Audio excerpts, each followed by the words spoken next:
Весна Јаневска го дели мислењето со Азир Алиу, дека се многу мали шансите да има злоупотреби со извезувањето на мозочни ткива од Македонија за научно истражување во САД. Министерката за образование и наука вели дека универзитетите имаат автономија за научната дејност, а проектот кој бил пред речиси 30 години е потпишан меѓу Универзитетот Колумбија и Институтот за судска медицина, но не верува дека има пропусти. Лично не верувам дека постои пропуст во процедурата за размена на ткивата, особено затоа што Колумбија универзитетот е 8ми на ранг листата на светската шангајска листа долго време. Кај нив процедурите се строго контролирани и одредени. Министерката за образование вели дека ги стимулираат универзитетите да создаваат релации со странски универзитети и да учествуваат во проекти од кои ќе имаме бенефит. А што добиваме од истражувањето на мозочни ткива?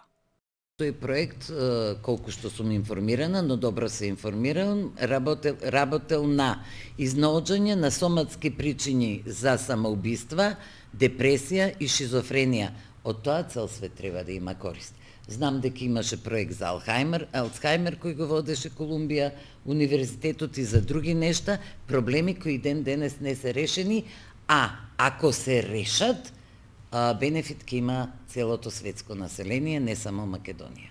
Вчера обвинителството отвори предмет за извозот на мозочни ткива во САД и ќе проверуваат дали има елементи за кривично дело.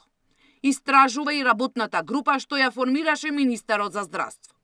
Во оваа фаза ние правиме напори да стигнеме до информации, но од другата страна мора да напоменам дека мора да бидеме предпазливи и како институција, и како граѓани, и како новинари, за да не правиме фама од нешто што може да се фидбекот да ни биде многу негативен понатаму.